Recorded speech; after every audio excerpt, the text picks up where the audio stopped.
So hey guys, this is Franklin. So in this video, I'm gonna talk about Gumball tool. When you select an object, it will appear in the middle of the geometry. If you don't see this, just turn on here, right here, the bottom of the toolbar. Then you can see it. Gumball tool is basically used to manipulate an object. It's a manipulator tool. When you see the gumball, there are so many things here, like the arrows and the curves, plus the box with dotted lines. Let me show you what this will do.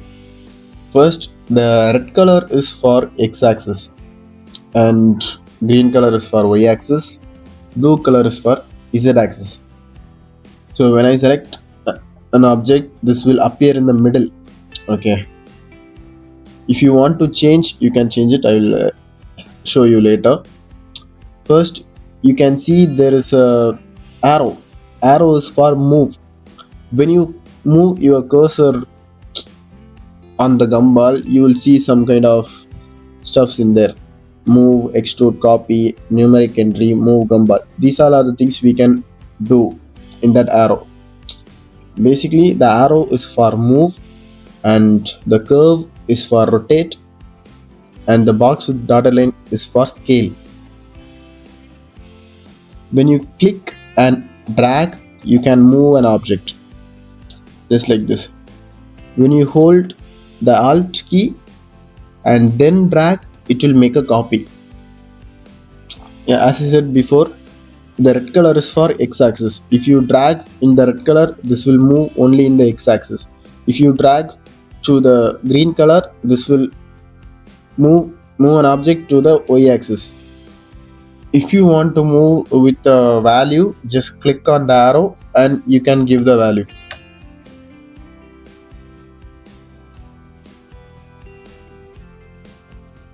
And the second thing we have is this arc. By using this arc, we can rotate the object. The blue color will rotate like in the Z direction, and the red like this, and the green like this. Same as this, same as arrows, we can also give the value here. Just type here and give, if I give 45 degree, 45, enter, this will rotate in the 45 degree. And also if you hold the alt key and rotate, this will make a copy. And now the box with the dotted lines, this will make an object scale. You can see when you move the cursor to the box, you will see this is for scale only. When you hold the shift key, this will scale uniformly. Same as before, when you hold alt and scale, this will make a copy. So these all are the basic thing about gumball. So there are two more other things we can do with the gumball. Let me create a surface here.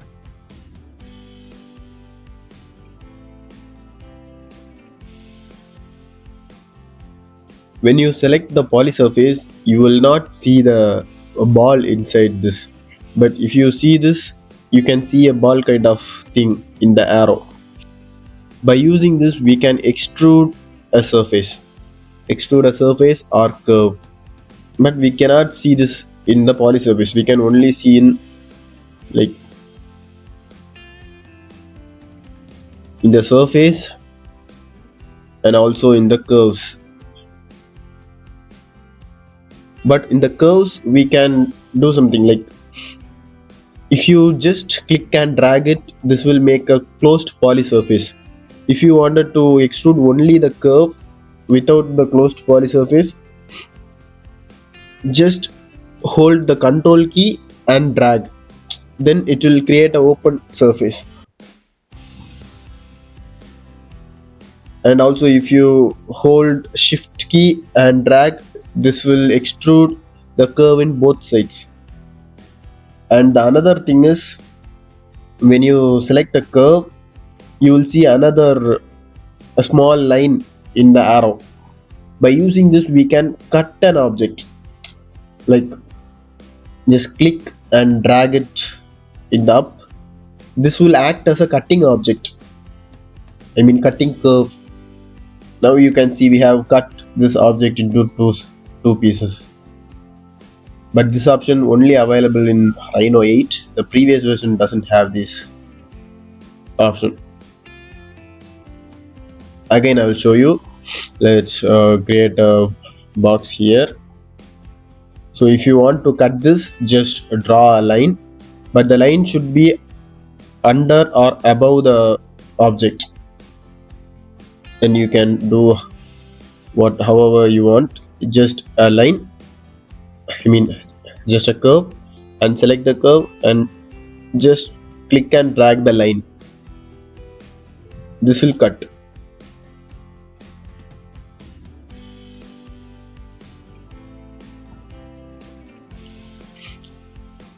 So these are the things we can do with the gumball. And there are, if you right click on this gumball, you can also see some options here. Let's see about that. So here we have this align. Okay, align to C plane is the gumball will align to the C plane. This is our C plane now. Let me show you. If I change the C planes to the left side, maybe, now you can see our Z direction is changed in this side. So when it's turned on align to C plane, whenever you change the C plane, the gumball will automatically align to that. But if you align to object, this will align to an object.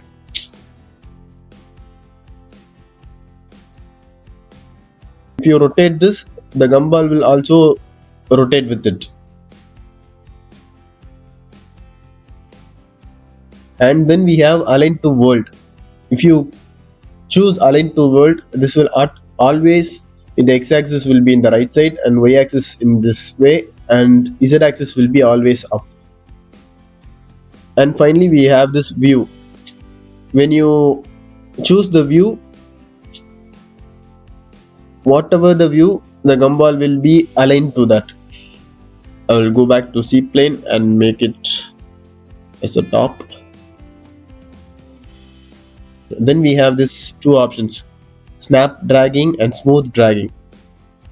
When you move now, this will be drag smoothly. When you choose the snappy dragging, you can snap the end, midpoint. This will activate the snapping when you are dragging the object. And then we have the settings.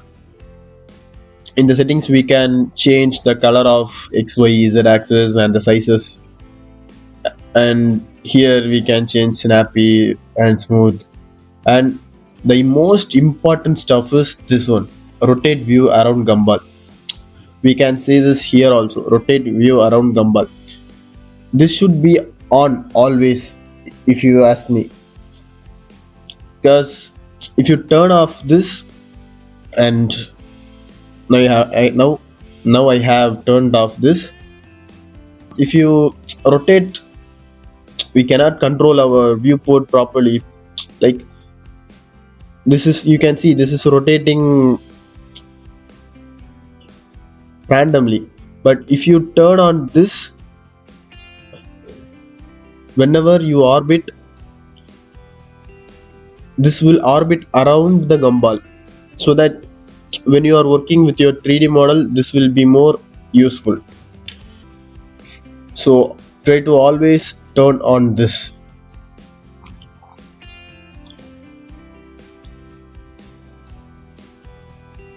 So that's it for today guys. I'll see you on another video.